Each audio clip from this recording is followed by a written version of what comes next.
Andito na nga yung may hiwagang takure ko. Nakain ako ng tubig. Konti lang.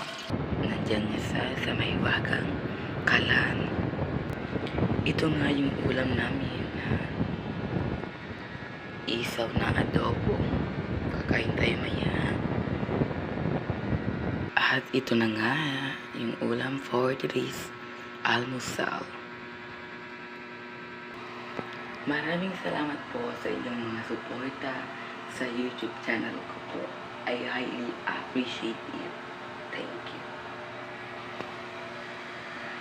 Kumukulo na nga yung tubig natin, kaya isara natin to. Go.